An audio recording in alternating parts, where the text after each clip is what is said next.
आप लोग जब डॉक्टर के पास जाते हैं तो आपको डॉक्टर प्रिस्क्रिप्शन लिख के देता है जो आपको बिल्कुल समझ नहीं आ पाता है, बट वही सेम प्रिस्क्रिप्शन जब आप एक केमिस्ट को दिखाते हैं तो वो झट से पढ़ के आपको दवाई निकाल के दे देता है। तो ऐसा क्यों है कि वो प्रिस्क्रिप्शन हम नहीं पढ़ पाते, हम उसमें लिखे OBC लेटर्स का कोई मतलब नहीं समझ पाते, बट केमिस्ट समझ जाते हैं। तो आज की इस वीडियो में ना मैं आपको डॉक्टर क्या लिख रहा है अपने प्रिस्क्रिप्शन में, उन वर्ड्स का मीनिंग क्या है वो समझाने वाला हूँ। So just keep watching. दोस्तों, जैसा कि आप देख रहे हैं OD, डॉक्टर कभी भी अगर लिख रहा है OD यानी कि कोई भी चीज होगा आपको वंस इन ए डे, दिन में एक बार। उसके साथ ये डॉक्टर साइन भी देते हैं, मतलब ये साइन हुआ मतलब दिन में एक बार। और दूसरा हुआ BD मीन्स हुआ ट्वाइस इन ए डे, मतलब दिन में 2 बार। तीसरा जो आ रहा है वो शॉर्ट फॉर्म में वो TDS मतलब हो गया थ्राइस इन ए डे, दिन में 3 बार। SOS हो गया मतलब व्हेन रिक्वायर्ड, मतलब SOS हो गया ऐसा कि जैसे आपको कुछ फीवर हो रहा है, जैसे कुछ आपको कुछ भी दर्द हो रहा है, तो ये जब जरूरत पड़े तब लेना है, मतलब जब आपको जरूरत पड़े, जब आपको दर्द हो रहा है तो लेना है, मतलब SOS। चौथा और है BVF मतलब बिफोर ब्रेकफास्ट, नाश्ते के पहले। और उसके बाद है HSBT मतलब सोते समय।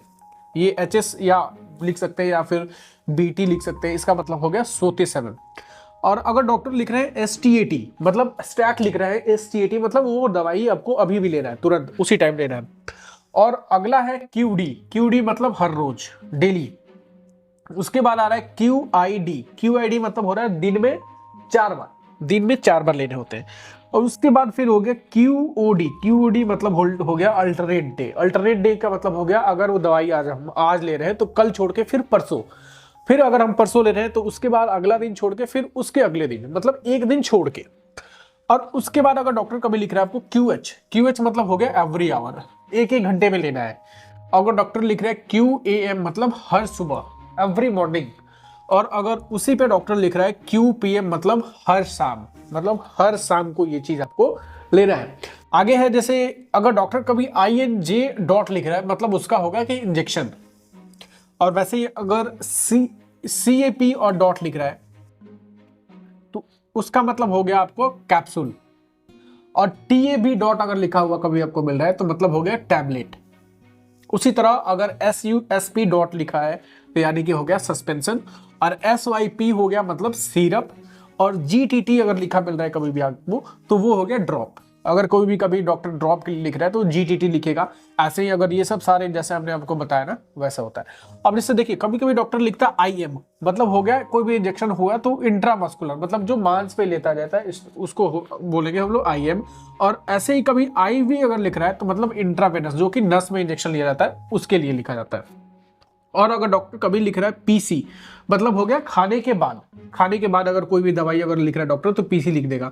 और अगर खाने के पहले अगर कोई डॉक्टर लिख रहा है तो उसमें AC होगा मतलब खाने के पहले। और TBS लिखा मिल रहा है आपको कभी भी मतलब टेबल स्पून, मतलब 1 चम्मच 2 चम्मच ऐसा कभी एक्सप्लेन कर रहा हो तो डॉक्टर TBS लिखता है केवल। और अगर कभी आपको मिल रहा है C के ऊपर ऐसे डॉट मतलब उसके के साथ में, मतलब कोई दवाई अगर मान लीजिए आपको खाना है या फिर आपको अगर डॉक्टर कभी बुला रहा है OPD मिलने के लिए तो आपको मान लीजिए या रिपोर्ट्स अगर वो डॉक्टर लिख दे रहा है कि आपको रिपोर्ट के साथ मिलना है तो C ऑब्लिक ऐसा लिख देगा मतलब रिपोर्ट्स हो गया। या फिर इसके साथ अगर कुछ दूध के साथ कुछ डॉक्यूमेंट खाना है तो इसके साथ अगर मतलब के साथ में अगर ऐसा आपको सिंबल अगर कुछ देखने को मिल रहा है तो होता है उसका मतलब के साथ में। तो ये कुछ जनरल कोड्स है डॉक्टर जो अपने प्रिस्क्रिप्शन में लिखते हैं। हर रोज आप भी ऐसा कुछ फेस करते होंगे जब भी आप कभी डॉक्टर को दिखाने जाते होंगे। तो ये चीज आप हमेशा एक बार याद रखिए, आपको भी पढ़ने में सुविधा होगा और आप भी ऐसे कोई भी कंफ्यूजन नहीं हो पाएगा, क्योंकि दवाई लेना और दवाई टाइमली लेना बहुत ही इंपॉर्टेंट है और डॉक्टर के प्रिस्क्रिप्शन पढ़ने में आपको बिल्कुल हेल्प मिलेगा। तो कभी भी आप जब डॉक्टर से मिल रहे हैं ऐसे कोई भी सिंबल है तो डॉक्टर से अगर आपको कोई भी कंफ्यूजन है तो आप बेझिझक होकर पूछें, डॉक्टर आपको कंप्लीट जरूर ये सब सारे कुछ बताते हैं। दोस्तों चलिए मिलते हैं आपको और किसी और इन्फॉर्मेटिव वीडियो के साथ। चलिए मिलते हैं आपको, तब तक के लिए धन्यवाद।